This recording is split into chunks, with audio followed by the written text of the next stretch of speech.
Assalamualaikum dan selamat pagi. Salam sejahtera. Anda sedang menonton Awani Pagi bersama saya Hakim Rahman dan Hafizi Rosli. Saya Hafiz Hafizi, Rosli. saya lupa siapa. Sebab tak nampak kan bekerja dari rumah beginilah. Tapi apa pun hari ini hari kedua kita ber-PKP dan ramai sebenarnya yang tertanya-tanya dah mula memikirkan soal masa depan mereka daripada segi kesihatan, daripada segi keuangan dan banyak lagi lah, Hafizi. Betul, dan kita tahu PKP ini banyak memberi kesan kepada bukan saja kita nak melengkungkan atau kita nak mengurangkan kes jangkitan COVID-19 itu sendiri, tapi juga semestinya apabila sebut mengenai PKP, ramai yang mungkin ada rungutan-rungutan mereka kerana mereka tidak dapat bekerja seperti biasa. Bagi mereka yang berniaga sebagai contohnya, mereka sangat terkesan kerana perniagaan mereka mungkin akan terjejas disebabkan oleh PKP sekali ini lagi. Dan untuk itu kerajaan telah mempertimbangkan untuk membuat pembayaran lebih awal, iaitu pembayaran bantuan prihatin nasional 2.0 akan dilaksanakan bermula 21 Januari ini. Dan ini kata daripada Menteri Kewangan Tengku Datuk Seri Zafrul Tunku Abdul Aziz berkata, fasa kedua melibatkan 11.06 juta penerima akan merangkumi kepada 10.6 juta penerima BPN sedia ada dan 460,000 penerima baru dengan jumlah bayaran keseluruhan sebanyak 2.38 bilion ringgit. Menurut beliau, bayaran BPN fasa kedua dipercepatkan ekoran pelaksanaan semula Perintah Kawalan Pergerakan PKP serta PKP bersyarat, PKPB dan juga PKPP pemilihan di beberapa negeri, dan semestinya manfaatnya akan dapat diterima oleh golongan-golongan rentan sebagai contohnya. Itu juga dengan golongan daripada B40 yang mungkin ada mereka yang terkesan disebabkan oleh kebaikan mereka ini bekerja meniaga secara kecil-kecil dan juga hari ini berniaga maka adalah duit, jika tidak berniaga tidak dapat duit. Jadi sekaligus dengan ada BPN ini dipercepatkan, ia dapat membantu mereka dari segi sudut kewangan mereka sendiri. Ya. Dan bantuan Perhatian Nasional BPN kali kedua ini akan diberikan dalam beberapa fasa. Fasa yang dipecahkan mengikut kategori. Pertamanya contoh macam kategori B40. B40 mereka ni akan terima bayaran yang akan dikreditkan ke dalam akaun bank mereka pada bermula 21 Januari. M40 pula bermula 25 Januari. Dan bagi yang tidak ada akaun bank ataupun mereka yang di Sabah Sarawak pula, mereka akan terima bermula 1 April di lokasi yang bakal diumumkan kelak. Tapi yang tak ada akaun bank ni, mereka pembayaran akan dibuat mulai 25 Januari di cawangan Bank Simpanan Nasional ataupun BSN. Dan masa nak pergi BSN tu kenalah ikut SOP yang ditetapkan. Dan kalau yang tertanya-tanya adakah dia lulus ataupun layak, tidak layak untuk mendapatkan bantuan perhatian nasional ini, usah khawatir kerana boleh membuat pemeriksaan di laman web bpn.hasil.gov.my bermula esok. Hari ini 14 Januari kan? Besok 15 Januari sudah boleh membuat pemeriksaan sama ada anda semakkan, bukan pemeriksaan, semakkan sama ada anda layak ataupun tidak layak. Hafizi, ini antara bantuan-bantuan yang diberikan dalam kita mendepani Perintah Kawalan Pergerakan yang menuntut kita untuk patuh pada SOP dan tinggal di rumah. Dan tinggal di rumah ini juga bermakna banyak perkara yang kita lakukan dalam keadaan normal baru. Contohnya, kita ini sedang bersiaran menerusi Skype. Kebiasaannya kita berada di studio. Tetapi bukan hanya kita dalam sektor penyiaran juga yang mengadaptasi kepada norma baru ini, tetapi juga sebenarnya di dalam institusi pendidikan juga, mereka juga sudah beralih melalui proses pembelajaran secara dalam talian. Dengan sebelum ini kita lihat Kementerian Pendidikan Malaysia sudah bekerjasama dengan Google untuk mewujudkan Google Documents untuk memudahkan para pendidik dan pelajar untuk meneruskan proses pembelajaran dan pengajaran. Begitu juga dengan inisiatif-inisiatif lain yang dilakukan oleh pihak persendirian ataupun ahli-ahli parlimen, contohnya bekas Menteri Pendidikan Mazli Malik juga mewujudkan platform sendiri, dan banyak lagi pihak yang masing-masing mewujudkan inisiatif, menggerakkan inisiatif untuk memudahkan golongan pendidik dan pelajar ini dapat melaksanakan tugas harian mereka. Dan yang terbaru juga KPM menerbitkan buku teks secara online. Hafizi? Ya, betul. Dan apa yang Hakim katakan tadi, nampaknya Kementerian Pendidikan juga nampaknya beradaptasi kepada norma baru ini daripada pembelajaran itu daripada semuka dan kita bertukar kepada dan untuk kita mengatasi senior fasiliti ataupun kemudahan yang juga perlu disediakan, iaitu ini perkembangan terbaru. Ya, boleh dengar tapi macam putus-putus sikit Afizi ni. PKP membangunkan aplikasi KPM e-Textbook Reader bagi memudahkan murid mendapatkan buku teks sekolah secara digital. Dan menerusi satu pernyataan hari ini, KPM memaklumkan aplikasi itu sekaligus memberi akses buku teks sekolah secara digital kepada murid yang akan memulakan sesi persekolahan ketika pelaksanaan Perintah Kawalan Pergerakan PKP yang akan bermula pada 26 Januari ini. Dan katanya KPM e-Textbook Reader membantu murid-murid memuat turun buku teks digital melalui penyediaan piawaian fail EPUB, iaitu format fail standard terbuka untuk buku digital yang lebih ringan dan serasi dengan peranti mudah alih. Hakim, kita dulu waktu zaman sekolah dulu, kalau first day sekolah tu mesti akan bawa segala buku teks semua kerana kita tak tahu apa jadual kita semua, betul Hakim? Dengan beg yang besar semua. Dan kali ini kita tengok generasi baru kita gini, dia mungkin akan membawa laptop saja, itu pun belajar di rumah, dan mungkin sebenarnya akan dipertimbangkan belajar di sekolah bawa laptop atau membawa iPad dan sebagainya. Ia sekaligus memudahkan mereka dan juga inilah kita beradaptasi kepada norma baru, satu perubahan daripada bersemuka kepada digital pembelajaran itu sendiri.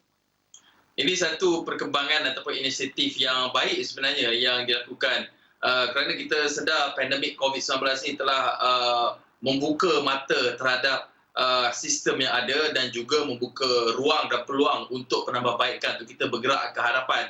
Dan bercakap soal PKP ataupun pandemik COVID-19 ini, ada satu perkara lagi yang sebenarnya perlu kita buka mata seluas-luasnya, perlu kita fikirkan seluas-luasnya apabila kita bercakap mengenai angka jangkitan COVID-19 yang sejak beberapa minggu yang lalu kita lihat kerap sudah pun mencatatkan angka 4 digit, dan itu juga dicatatkan semalam apabila Kementerian Kesihatan Malaysia melaporkan bahawa semalam dilaporkan ada 2,985 kes baru yang dilaporkan, ada 4 kematian, ada 197 di ICU dan juga ada berapa banyak lagi kluster, lebih kurang 11 kluster yang wujud yang menyumbang kepada penambahan angka ini. Dan ini satu perkara yang penambahbaikan dilakukan oleh KKM adalah KKM telah pun memaklumkan ataupun menyenaraikan lokaliti sesuatu jangkitan itu. Contohnya kalau sebut kluster Damansara, dia akan sebut kluster Damansara ini bermula di mana, di kawasan mana, jadi penduduk di lokaliti itu lebih alert ataupun peka dengan keadaan yang berlaku. Itu salah satu penambahbaikan yang dilakukan. Tetapi persoalan demi persoalan timbul, mungkin ada yang dah penat, ada yang dah lali dengan norma baru ataupun keadaan ini. Tapi Ketua Pengarah Kesihatan, ini orang sebutkan sebagai Panglima Perang melawan COVID-19 ini, Tan Sri Dr. Nisha Abdullah menyatakan bahawa Kementerian Kesihatan Malaysia menjangkakan bahawa kes COVID-19 ini akan dapat kita landaikan menjelang bulan Mei. Sekarang ni bulan Januari, ni bulan Mei, ada beberapa bulan saja lagi, tetapi ini bergantung kepada masyarakat. Jadi mungkin sudah boleh jangkakan mungkin PKP ini lebih daripada 26 Januari, ya Fizi. Betul, dan kita lihat juga ini jangkaan daripada KKM sendiri, iaitu mungkin akan dapat melandaikan menjelang Mei bergantung kepada masyarakat. Sekaligus ramai juga yang mungkin melihat adakah kita punya PKP ini akan terus dilanjutkan lagi ataupun tidak, dan itu kita tidak dapat dimaklumkan lagi. Namun Hakim, apa perkongsian seterusnya? Perkongsian seterusnya kita lihat apa yang dipaparkan di akhbar atau muka hadapan akhbar Berita Harian menunjukkan ada ratusan lebih hampir 200 buah hospital swasta daripada ini muka hadapan akhbar Berita Harian yang kita saksikan.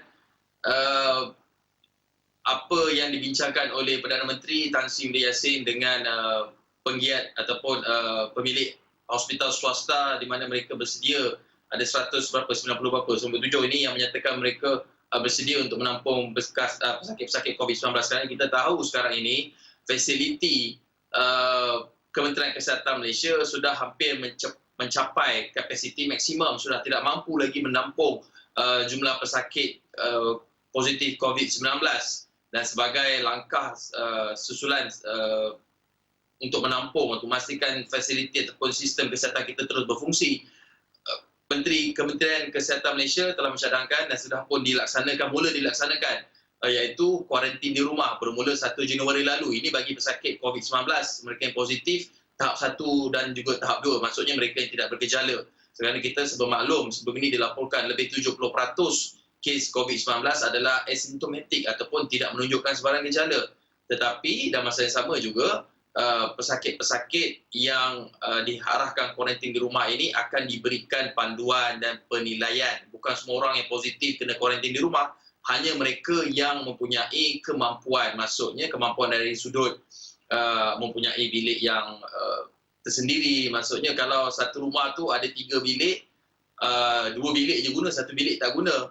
So boleh dah jadikan bilik tu sebagai bilik untuk berkuarantin. Tapi kalau satu rumah tu ada 3 bilik tapi isi rumah hanya 10 orang, memang tak sesuai untuk dijadikan tempat untuk kuarantin kendiri di rumah, maka KKM akan menghantar pesakit tersebut ke hospital. Dan kalau fasiliti KKM ini sudah penuh, ke mana nak dihantar? Ke hospital swasta seperti yang dilaporkan di Muka Harapan Akhbar Berita Harian tadi. Itulah yang dilaporkan di Akhbar Muka Harapan Berita Harian, ataupun itulah situasi healthcare facility kita pada tahap ini, Hafizi. Ya, dan di paparan Berita Harian mengatakan 146 hospital swasta tawar rawat kes COVID-19, iaitu telah pun bersedia membantu Kementerian Kesihatan merawat pesakit COVID-19 berikutan peningkatan kes positif, dan tawaran itu dibuat Wakil Persatuan Hospital Swasta Malaysia dalam pertemuan dengan Perdana Menteri Tan Sri Mulyani di Putrajaya, dan buat permulaan hospital swasta dicadang merawat pesakit tidak kritikal, iaitu 1, 2 dan 1 mesyuarat akan diadakan membabitkan KKM dan persatuan itu bagi memperincikan kerjasama lanjut. Dan kalau kita lihat juga kepada perutusan daripada Perdana Menteri beberapa hari yang lalu, iaitu kita menyaksikan telah pun memberi menunjuk bahawa ordinan untuk mengambil alih aset dan juga fasiliti hospital swasta akan diwujudkan untuk dijadikan tempat baru kuarantin bagi pesakit COVID-19. Dan dalam ucapan yang juga Perdana Menteri mengatakan ia akan mungkin terkait dengan penggunaan ventilator, khususnya pesakit COVID-19 yang kritikal dan juga memerlukan bantuan pernafasan dengan jumlah kes yang direkodkan kini mungkin tidak akan tertanggung di fasiliti kesihatan kerajaan sendiri.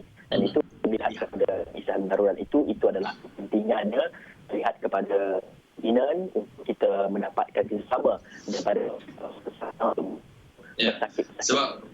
Sebab itulah penting, Hafizi, seperti yang disebutkan oleh Ketua Pengarah Kesihatan kita, ini penting sangat-sangat. Walaupun kita sudah mempunyai di dalam keadaan darurat yang memberikan kuasa kepada kerajaan untuk melakukan apa seperti yang disebutkan tadi, untuk mengambil alih ataupun menggunakan fasiliti swasta seperti hospital swasta ini untuk tujuan kesihatan.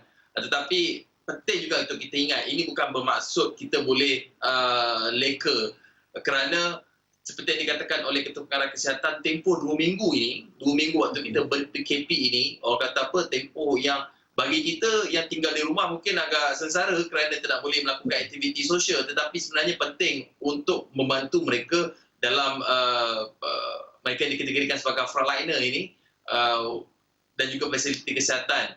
Jadi Ketua Pengarah Kesihatan menyatakan bahawa janganlah pergi ke majlis-majlis sosial. Kalau kita lihat Twitternya, I urge and appeal to all people to stay at home and refrain from holding or attending any social gathering plus other non-essential outdoor activities as we battle the third wave of pandemic with bullish trend of COVID-19 infection. Bullish ni dia meningkat naik, mencanak dalam gelombang ketiga ini. Itu antara perincian ataupun butiran berita-berita yang kami bawakan buat waktu ini. Kita ada banyak lagi berita, bukan saja berita tempatan tapi juga berkenaan dengan soal PKP dan juga apa yang berlaku di seluruh dunia. Mana yang sempatlah kita bawakan, tapi kita perlu berhenti seketika, kembali selepas ini.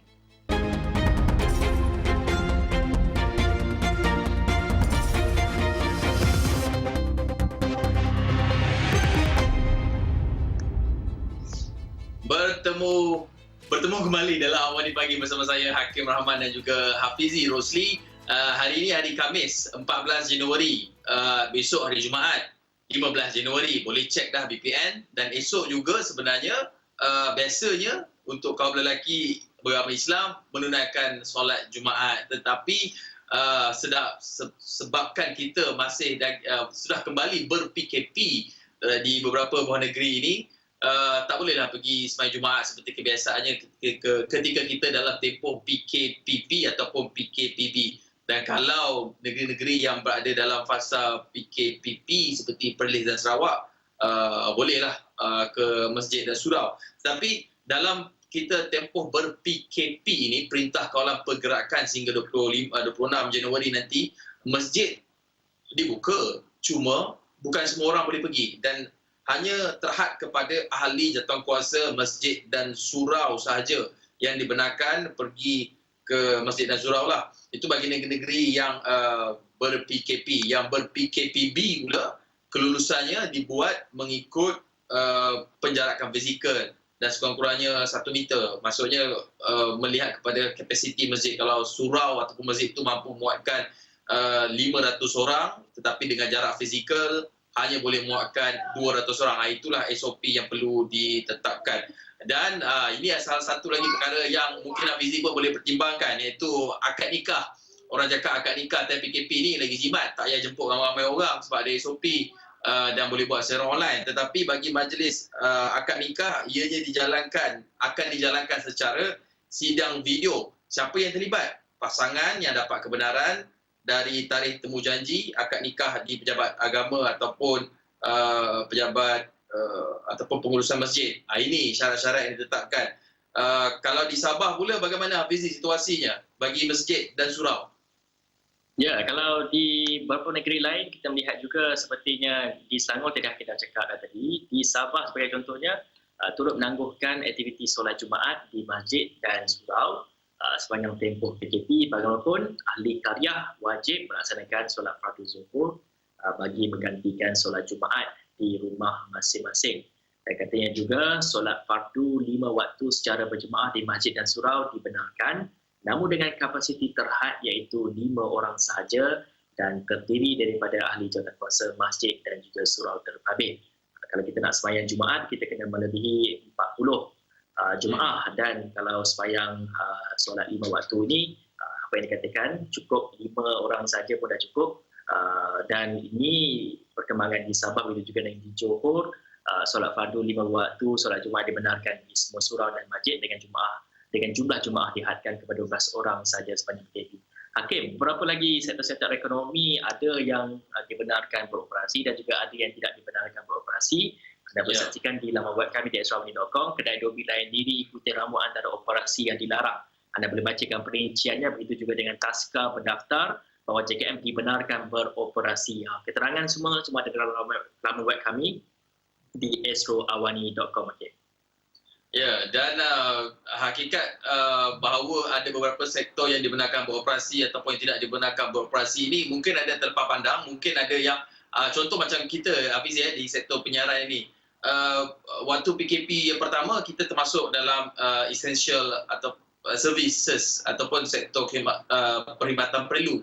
Tapi apabila BT keluarkan satu sektor beroperasi, kita tak ada. Bukan kita tak beroperasi, tapi kita termasuk di bawah ordinan darurat, itu dalam undang-undang yang berbeza. Tapi kita nak saksikan apa sektor-sektor yang dibenarkan beroperasi sepanjang tempoh PKP ini. Kita saksikan.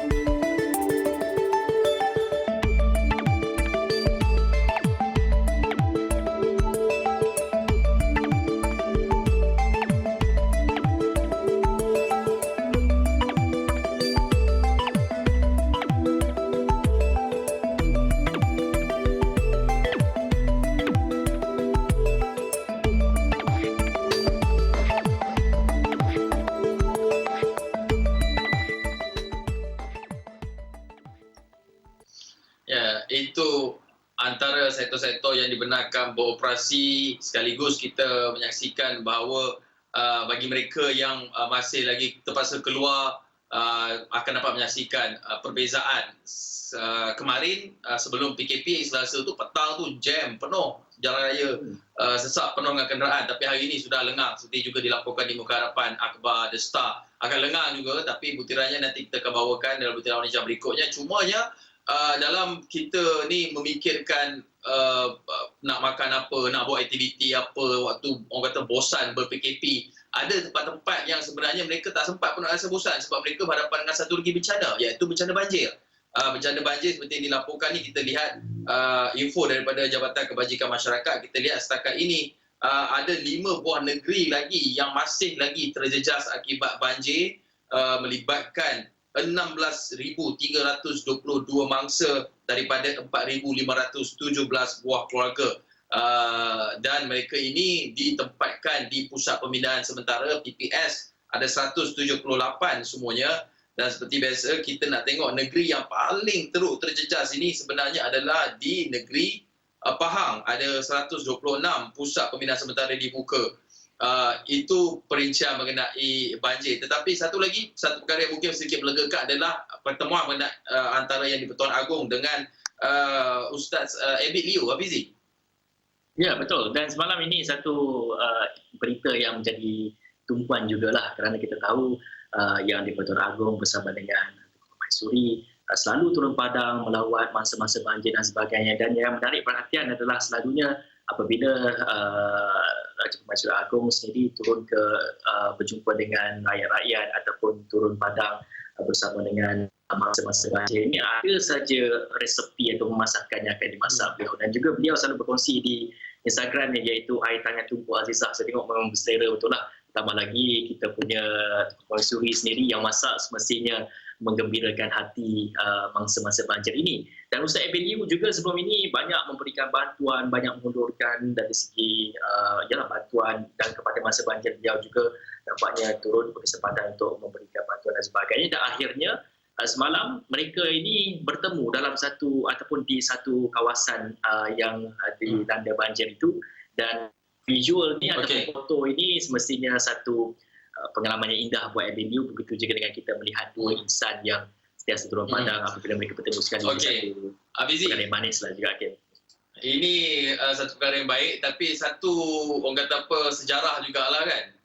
Apa yang berlaku, kita lihat Ustaz Abid Liu ni sering beri bantuan. Dua orang yang murni hatinya sering beri bantuan ini bertemu, satu perkara yang baik. Dan sebelum kita nak berakhir, saya nak bawa satu lagi laporan antarabangsa ringkas saja ni. Ini berkenaan dengan Donald Trump. Donald Trump menjadi satu-satunya presiden dalam sejarah Amerika Syarikat yang berdepan dengan pendakwaan sebanyak 2 kali.